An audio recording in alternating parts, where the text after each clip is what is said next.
नमस्कार दोस्तों, मैं सूरज कश्यप आपका स्वागत करता हूं आपके अपने यूट्यूब चैनल इजी जी के ट्रिक विद एस के क्लासेस में। तो दोस्तों, आज हम बात करने वाले हैं जैन धर्म के बारे में। इस टॉपिक से दोस्तों, चाहे वो यूपीएससी का हो या यूपी पीसीएस का हो या किसी भी स्टेट लेवल का एग्ज़ाम हो, चाहे छोटा हो या बड़ा एग्ज़ाम, अगर इस टॉपिक से कोई भी क्वेश्चन आता है तो मैं इस चीज़ की गारंटी लेता हूं कि अगर आपने ये पूरा वीडियो मेरा देख लिया तो एक सिंगल क्वेश्चन इससे बाहर नहीं पूछा जाएगा। तो चलिए बिना देर करे वीडियो को शुरू करते हैं। जैन धर्म का अर्थ होता है जिन भगवान का घर, जिसमें जिन का मतलब होता है जिन्होंने मन को जीत लिया हो उसे जिन कहते हैं। यानी अपनी इच्छाओं को जिन्होंने जीत लिया उन्हें जिन कहा जाता था। इसी जिन के नाम पर इसका नाम जैन धर्म पड़ा।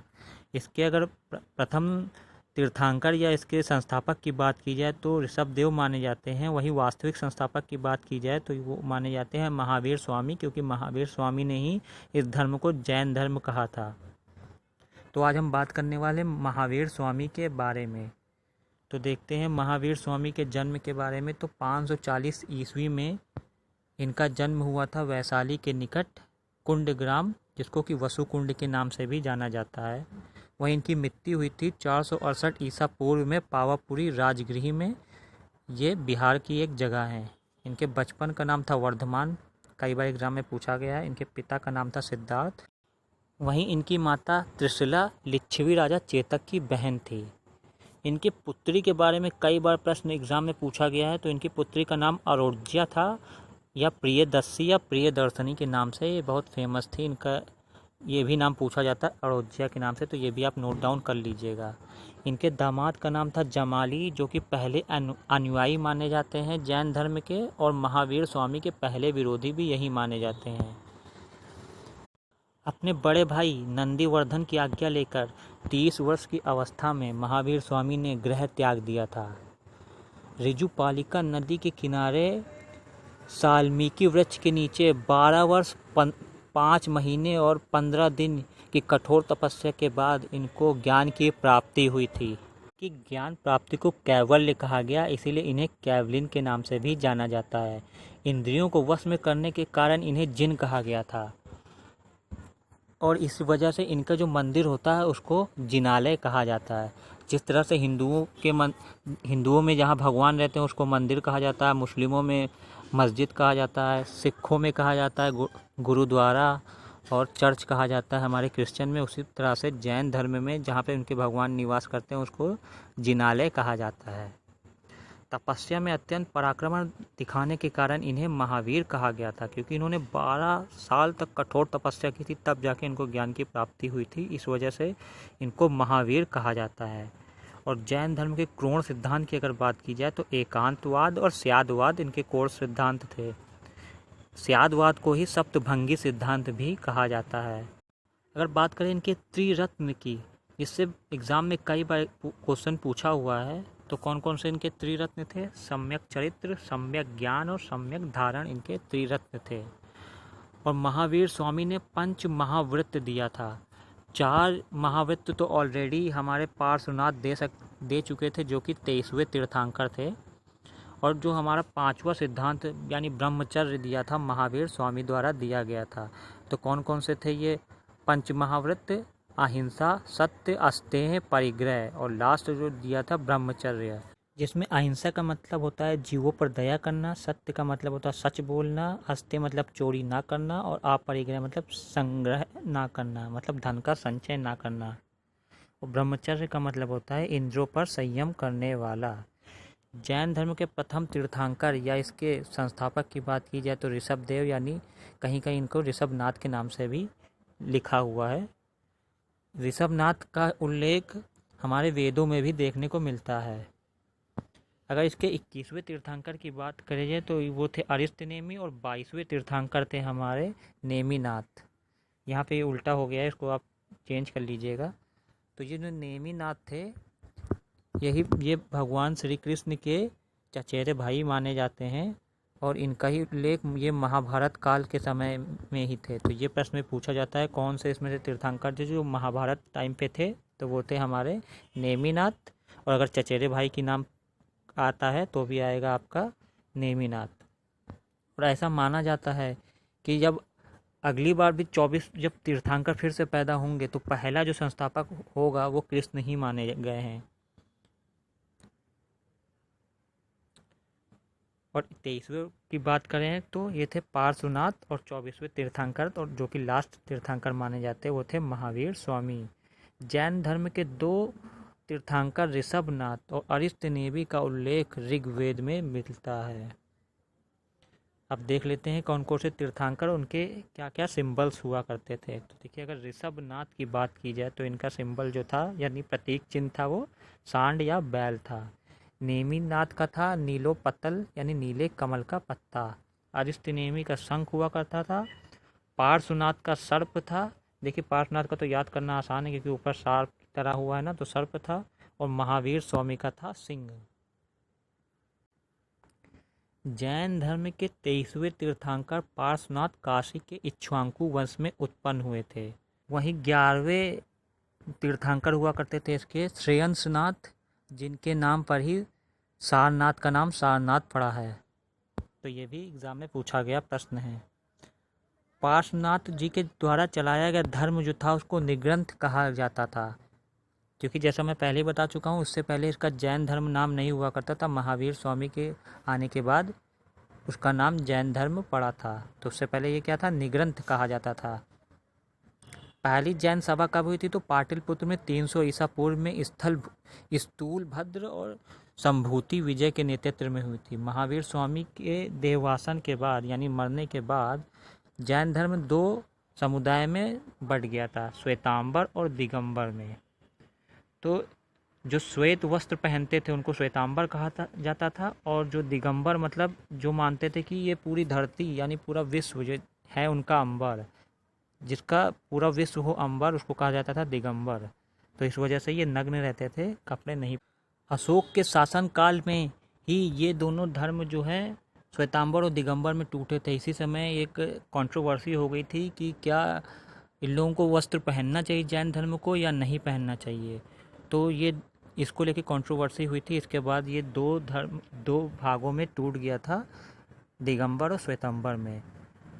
महावीर स्वामी के देहवासन के 200 वर्ष बाद मगध में एक अकाल पड़ा था। जो जैन अनुयायी भद्रबाहु के नेतृत्व में कर्नाटक चले गए और बिना वस्त्र के रहने लगे, उन्हें दिगंबर कहा गया। और जो स्थलबाहु के नेतृत्व में मगध में ही रह गए वे श्वेतांबर कहलाए थे। तो देखिए, ये याद करना एकदम आसान है। स्थलबाहु मतलब वहीं स्थिर रह गए, तो और वो कपड़े पहनने लगे तो वो कहलाए श्वेतांबर, यानी श्वेत वस्त्र पहनते थे, इस वजह से श्वेतांबर कहलाए। और जो कोई भी वस्त्र नहीं पहनते थे वो दिगंबर कहलाए और कर्नाटक चले गए थे। और आपको यहाँ बता दें, चंद्रगुप्त मौर्य ने भी जैन धर्म को ही अपनाया था। और अशोक के समय में जैन धर्म का अच्छा खासा विस्तार था पूरे मगध में, लेकिन अशोक जो सम्राट अशोक थे इन्होंने बौद्ध धर्म को अपनाया था, जैन धर्म को नहीं। वही चंद्रगुप्त मौर्य ने जैन धर्म को अपनाया था। जैन धर्म के अनुसार कठोर तप के द्वारा ही मोक्ष की प्राप्ति हो सकती है और इसके लिए मठवासी जीवन आवश्यक है। इन्होंने सप्तभंगी सिद्धांत दिया था। क्या था ये सप्तभंगी सिद्धांत? है नहीं है और नहीं है, नहीं है और कहा नहीं जा सकता, सिर्फ कहा नहीं जा सकता, है किंतु कहा नहीं जा सकता, है नहीं और कहा नहीं जा सकता। आचरांग सूत्र में जैन भिक्षुओं की आचरण नियमों का उल्लेख किया गया है। समस्त जैन साहित्य प्राकृत भाषा में लिखे गए हैं। ये भी मैं भाषाओं का उल्लेख करूंगा जब आपको, तब बताऊंगा कैसे कैसे भाषाओं का उदय हुआ और कौन सी भाषा पहले आती है। वहीं अगर हम देखें यहाँ बात करें बुद्ध धर्म की, तो उन्होंने पाली भाषा में सारी चीज़ें लिखी थी। वहीं यहाँ पे अगर बात की जाए तो प्राकृत भाषा में लिखी गई थी।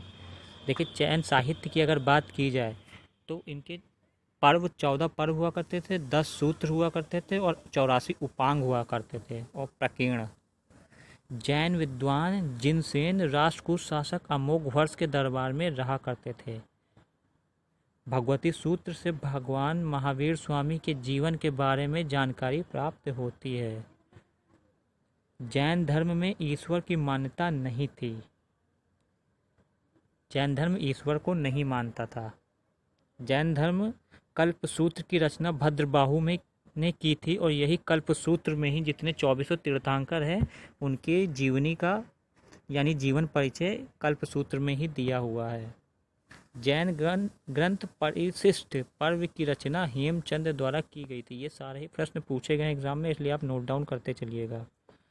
आगम का मतलब होता है जैन ग्रंथ, इससे जैन धर्म की शिक्षाएं मिलती है, उसको कहा जाता है आगम। महाभस्तकाभिषेक जैन धर्म का एक महत्वपूर्ण पर्व है जो हर 12 वर्ष में मनाया जाता है।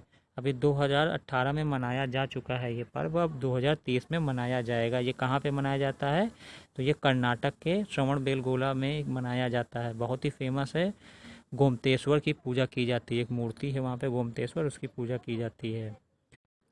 जैन धर्म आत्मा को नहीं मानते थे, पुनर्जन्म और कर्मवाद में विश्वास करते थे। मतलब ये आत्मा को नहीं मानते थे, लेकिन ये मानते थे कि पुनर्जन्म होते हैं और कर्मों के द्वारा ही आपको मोक्ष मिलता है, ये सब ये मानते थे। जैन धर्म को मानने वाले राजा कौन कौन से थे? उदयन, ये कौन से थे? हर्यक वंश के थे। इन्होंने ही आपके पाटलिपुत्र की नींव डाली थी, मतलब पाटलिपुत्र इन्होंने ही बसाया था। कौन कौन सी नदी थी वो? सोन नदी और गंगा नदी के दोआब पे इन्होंने पाटलिपुत्र नगर को बसाया था और पाटलिपुत्र अपनी राजधानी बनाई थी, मगध की राजधानी। उदयन हुआ करते थे। वंद राजा चंद्रगुप्त मौर्य, कलिंग राजा खारवेल और चंदेल शासक हुआ करते थे इसके जैन राजा। मतलब ये सब थे जो कि जैन धर्म को मानते थे। और खजुराहो में जैन मंदिर का निर्माण चंदेल शासकों ने करवाया है, ये बहुत ही फेमस प्रश्न है। मौर्योत्तर युग में मथुरा जैन धर्म का प्रसिद्ध केंद्र हुआ करता था, यानी मौर्य जब जिस समय राज कर रहे थे उस समय मथुरा जो होता था मेन केंद्र होता था जैन धर्म का। जैन धर्मों की जीवनी भद्रबाहु द्वारा रचित कल्पसूत्र में देखने को मिलती है, जो कि संस्कृत में लिखा गया है।